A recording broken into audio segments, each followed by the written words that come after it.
Bonsoir tout le monde. Je suis venu vous parler du problème posé par les demandeurs d'asile en Suisse, en France et dans de nombreux pays de l'Union européenne.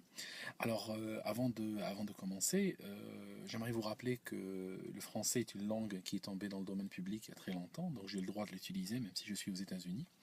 Et la loi ici est très claire. Si cette vidéo ne te convient pas, tu la fermes et tu vas faire autre chose. Tu fermes la vidéo, bien sûr. Tu as le droit de critiquer, tu vois. C'est la loi aussi. Voilà, tout d'abord, je vais vous parler un petit peu de la problématique et proposer une solution qui me semble assez radicale d'ailleurs. Euh, je tiens en très grande estime ce devoir de protéger et d'accueillir des gens qui sont réellement menacés. Si on se dit civilisé, on ne peut pas aujourd'hui juste fermer nos portes à des personnes qui sont réellement menacées de torture, qui sont menacées euh, souvent de leur vie même est menacée pour leurs croyances religieuses, leur orientation politique ou autre. Ça peut arriver n'importe où. Faut pas vous étonner, ça peut arriver aussi en France. Déjà, énormément de gens en France sont persécutés pour pour des choses qu'ils auraient dites.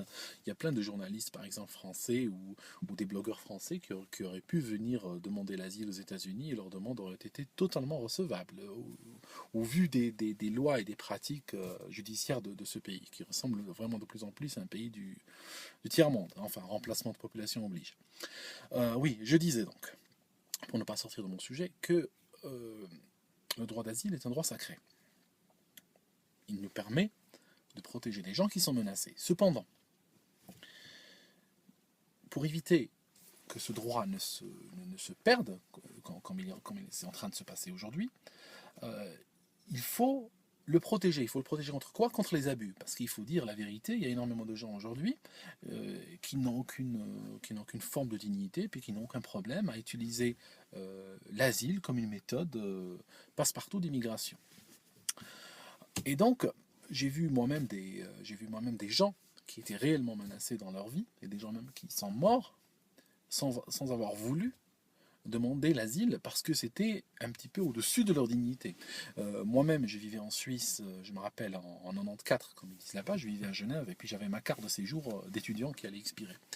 Et en fait, à l'époque, on tuait, on massacrait en Algérie.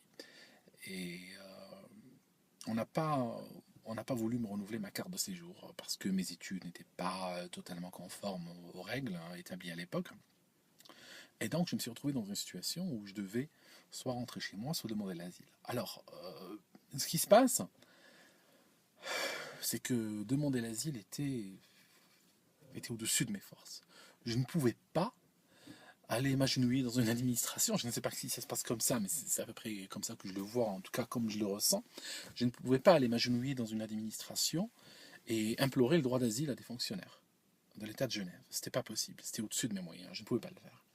Donc j'ai été voir les autorités, j'ai été voir la police des étrangers, et puis j'ai demandé une extension exceptionnelle de ma carte de séjour. Et j'avais besoin de 2 mois, parce qu'au bout de 2 mois j'avais des examens et c'était important, sinon tout ce que j'avais fait n'aurait pas fait de sens.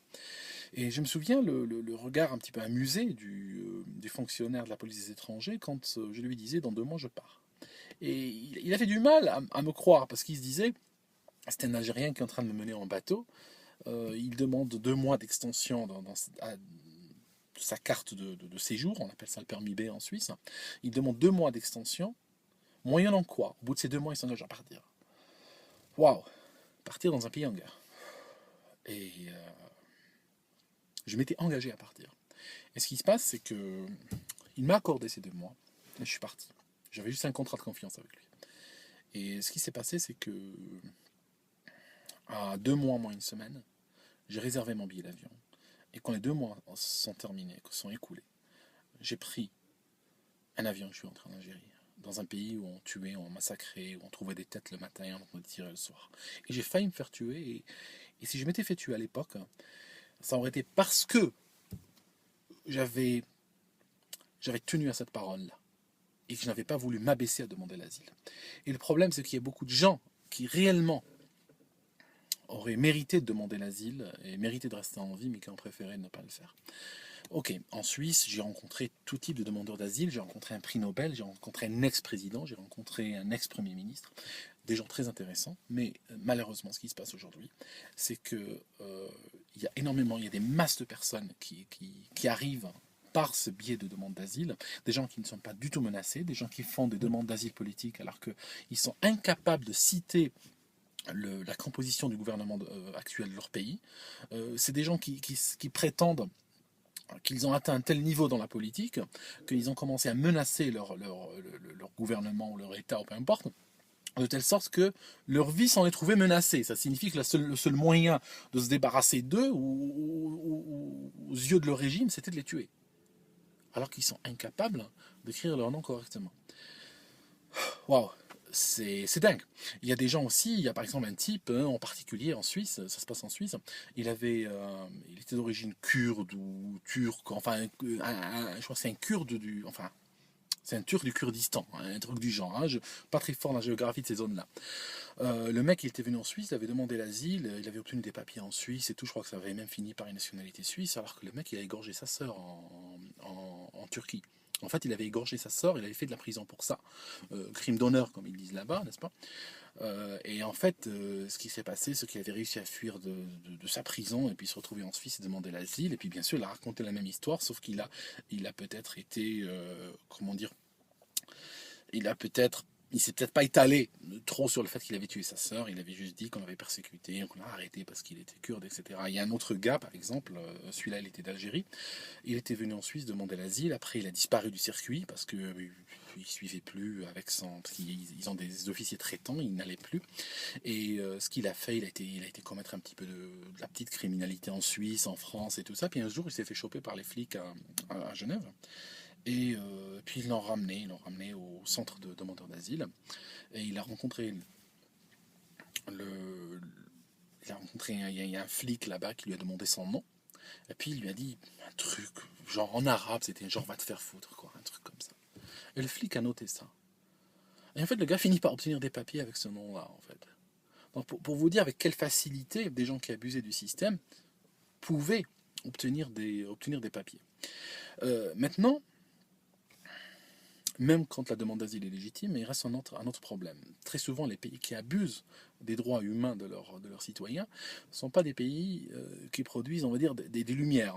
Enfin, je retire ce que j'ai dit. On va dire que ce pas des pays qui vont produire des gens qui sont économiquement et socialement aptes à s'intégrer dans la société occidentale. La société occidentale est basée sur le travail, basée sur le savoir, basée sur l'expérience professionnelle, et ces gens-là, en général, n'ont pas ces facultés. Donc même quand leur demande d'asile est légitime et recevable, très souvent, du point de vue, même si du point de vue moral, leur demande a été acceptée, sur le point de vue, on va dire, immigration pure, ce ne sont pas des valeurs ajoutées à la société d'accueil. Donc ce sont des gens qui ne pourront pas s'intégrer, leur seule option sera donc de recourir à la charité institutionnelle, donc recourir à l'aide sociale pendant leur vie, et puis généralement ça va de fil en aiguille, ça va impliquer leurs enfants et tout ça. Il y a des gens pendant des générations, ils n'ont pas travaillé, ils ont vécu au dos de la communauté. Bon, voilà. Maintenant, quand on regarde tout ça, moi, il y a une solution qui s'est dégagée, très simple, qui s'est dégagée, et je me demande pourquoi il n'y a pas pensé avant. La solution est extrêmement simple, en fait. C'est-à-dire qu'on crée un certain nombre de places ou un certain nombre de slots de réfugiés, si vous voulez. C'est vrai que c'est très difficile à contrôler le nombre. C'est pas important. Le nombre n'est pas important, vous allez voir. Le plus important là-dedans, c'est de dire que quand une personne arrive et demande l'asile, et puis que sa demande a été trouvée recevable, qu'est-ce qui se passe? Elle reçoit une sorte de contrat de protection. Ce contrat est valide tant que la situation dans son pays présente un risque pour elle. Le jour où la situation s'améliore dans son pays, surtout que la violence dans les pays, dans le tiers-monde, en Afrique et tout ça, c'est une violence cyclique, qu'est-ce qui se passe? Elle s'engage à rentrer dans son pays, et si elle ne veut pas, il serait même possible de l'y renvoyer manu militari. Donc, en fait, ça permettrait, en fait, d'un côté, de répondre à son obligation morale, donc de protéger les gens qui sont en danger pendant que ces gens sont en danger, donc réellement de les protéger. Et puis, ça permettrait de fermer la porte à l'immigration par ce moyen-là, donc ça découragerait automatiquement les gens qui ne sont pas menacés, mais parce que quand tu es menacé dans ta vie, quand on risque de te tuer, tu t'en fous qu'un pays te propose un arrangement temporaire, te propose un, un CDD pour te couvrir pendant qu'il y a de la violence dans ton pays. Ça te pose aucun problème, tu es OK pour ça. Tu es prêt à revenir le jour où ça ira mieux. Maintenant, pour les gens qui pensent immigration, ben, ils laisseront peut-être tomber cette voie-là et puis ils trouveront d'autres voies. Mais cette voie-là, au moins, elle permettra de voir l'arrivée que de personnes réellement menacées. Ça, le numéro un. Numéro deux, c'est que le fait de pouvoir faire sortir des gens de ce système-là, quand ça va mieux dans un pays, les gens qui avaient bénéficié de la protection repartent dans leur pays, ce qui permettrait de dégager des places qui ouvriraient automatiquement des places. Notre monde malheureux dans lequel nous vivons, il y a souvent des guerres à droite à gauche, ça permettrait en fait d'accueillir des gens d'autres nations, et puis qu'après ils rentreront chez eux aussi quand ça ira bien. Donc voilà, c'était juste une idée à laquelle j'ai pensé, dans le sens où moi par exemple j'ai étudié en Suisse, j'ai passé des années à l'école polytechnique, quand j'ai fini mes études, on m'a dit ouais, ben, tes études sont finies maintenant, tu pars chez toi, donc bon je suis parti chez moi, n'est-ce pas. Je suis quand même surpris que des gens qui viennent demander l'asile, on leur propose pas des arrangements temporaires, on leur dit pas bon voilà t'es temporaire et puis bon maintenant le problème est réglé chez toi, donc la raison pour laquelle tu étais venu n'existe plus, ben tu rentres à la maison. Donc voilà, c'est un petit peu l'idée à laquelle j'avais pensé. Bon, je vous souhaite tout de bon, comme on dit en Suisse, et puis on se verra bientôt. Bye.